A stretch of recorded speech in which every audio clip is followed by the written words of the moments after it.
Hello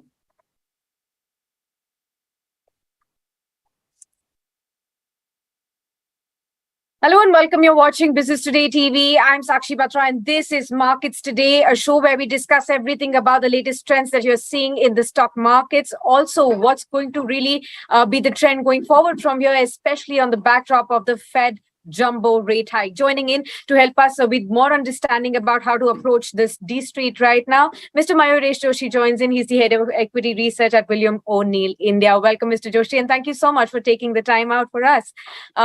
Well, first up, I guess 75 basis points of a Fed rate hike was not completely out of the box or unanticipated. But then why are markets falling? Is it probably because of the hawkish stance of Fed? Afternoon, Sakshi. Pleasure to be on your show in the first place. Two aspects here. At the end of June, the terminal rate for the Fed meet was expected to be 3.5. Now the terminal rate has got increased to 4.5 with inflation being very, very persistent and rather broad-based at this point of time.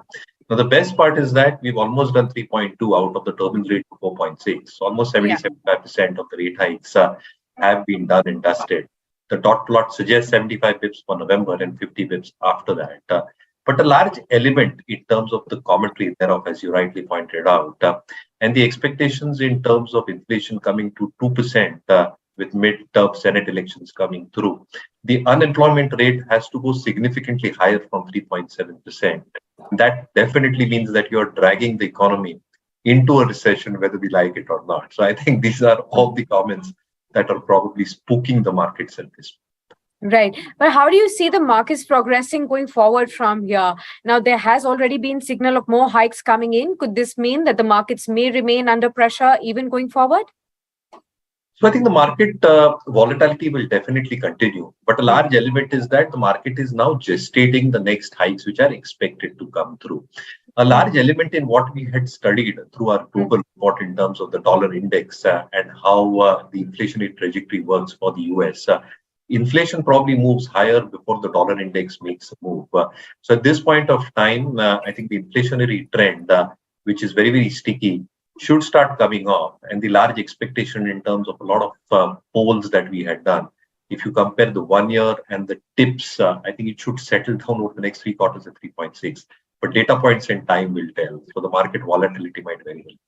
Yeah, so the volatility may continue, but despite all the ups and downs that we've seen even so far this year, Indian markets have largely outperformed vis-a-vis the rest of the world. Will that at least continue despite all these uncertainties of whether the steep rate hikes could compromise on the growth going forward? So in that aspect, I think India's macros have relatively stood up better compared to both the emerging and the developed pack. A large element in terms of the crude basket itself going down means that the import bill, which is quite significant on the crude front, comes down significantly. So I think 121 billion is what we did last year. If it comes off with more purchases on Russia and crude generally coming down, the trade deficit has some element in terms of respite. However, I think the flip side of the argument is that with recessionary factors coming through, a lot of the export-oriented sectors might take a hit. And therefore, I think the trade deficit might still remain elevated, leading to a further expansion of current account deficit. So to that extent, Indian macro is holding up, but we will have our fair share in terms of the imported inflation hit and the recessionary factors on few of the sectors, which will hit our economy to a certain bit. But yes, relatively better placed off in the world at this point of time. Okay. And what do you see this rate hike, indicating for the FII flows that have faintly started to come back after a long haul? Will that get compromised at all?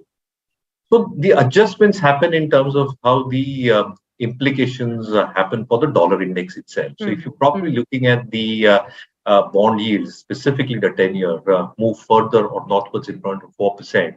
The S&P 500 yield, Sakshi, stands around 5.9% on an average annualized over the last 2 decades.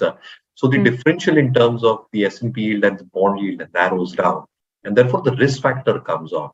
In the Indian context, I think the premium has still not narrowed down, and the premium towards equity still gets maintained. As I said, I think from the fiscal perspective, tax collection perspective, the capex perspective that the government is expected to, relatively better off. So if I have to pick and choose, whether FIs have to pick and choose in that aspect within the emerging space and have their fair share of equity allocations, India still remains to be a sweet spot. So yeah, I think there might be volatility concern, but longer term flows will continue for it. Okay, like you pointed out about the dollar index, now Fed's move also catapulted dollar index to another high level right there, and the rupee weakened to another record low today. Do you see further collateral damage for the rupee? And in turn, do you really see the RBI again stepping in to arrest the fall? So two aspects here. I think if you compare the rupee depreciation to the dollar versus a lot of the emerging economies, we are still far better off. So to that aspect, I think the natural depreciation of the rupee is something which should be welcome. What RBI infused over the last few weeks and took some portion of our forex reserves away. I think RBI intervention will come if there is a substantial depreciation coming through.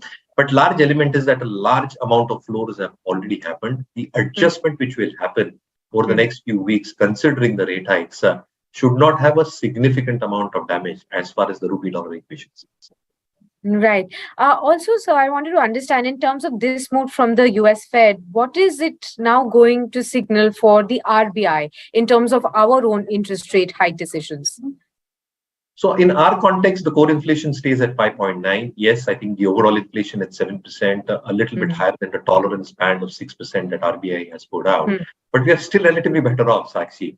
The second element in terms of maintaining the differential between the US 10-year and the Indian 10-year as well, I think that differentiation should not narrow down significantly, because in that sense, then the FIs will find more attractiveness towards the dollar itself. So I think a token hike might come through, but I think it's more in terms of how we are able to control inflation, specifically the food inflation at our end, which should be quite manageable and possible and plausible in the next few. Okay. Now, as we approach the festive season from here, are you working with any particular sectors or themes that you believe could definitely stand out from the rest of the market? Apart from the overall texture, which may have ups and downs because of the global factors that we are facing, we have been seeing constant sector rotation in the last few months. What is going to be, standing out over the next 2 or 3 months amid the festive season? So domestic discretionary spending will very well continue, and therefore I think the focus has to be more inward, more domestic-oriented themes. And with that, I think discretionary themes related to unlock, whether it's hotels and leisure, whether you're probably talking about defense as a theme. I think that's been a big talking point. But one really needs the stocks within this space to just cool down a tad bit, because I think it's become a consensus trade at this point of time. Capital expenditure is going to be huge with general elections a year and a half away, and the government will go all guns blazing on that. That's also become a very, very common theme, Sakshi, at this point of time. So you need stocks to probably taper down or cool off a tad bit. And therefore, I think domestic-oriented themes and capex themes, in my opinion, will still continue to have a majority in terms of expectations going through. And you cannot ignore financial services. Yes, banks have moved up significantly, but I think this is one backbone that will keep continuing over the next decade for India's. Right. So help me understand, for all those viewers, listening to your advice right now, those who are substantially invested in the markets right now, and those who want to make a fresh entry at this point in time, what's the right strategy? So for people who are already invested, Sakshi, I think if you've got a couple of years viewpoint, volatility and churns in the market should not be bothering you. If you're staying put with qualitative stocks, leadership stocks, I think you should not be concerned. For fresh investors, what we are seeing at O'Neill is that distribution day count is a little bit on the higher side. So if the markets do correct over the next few weeks and they do settle down, at some point of time, I think you will get an entry into the market. Do not have this approach that you've missed out on market rallies. That never happens. You'll always get chances. Right. Well, okay. Thank you so much. Appreciate your time here on Business Today TV, Mr. Joshi. And thanks for sharing with us all those insights about how to really understand the Fed move and what will it really have a long-term impact, how it will impact the D Street and the moves going forward. Thank you. Thank you so much. The pleasure was all.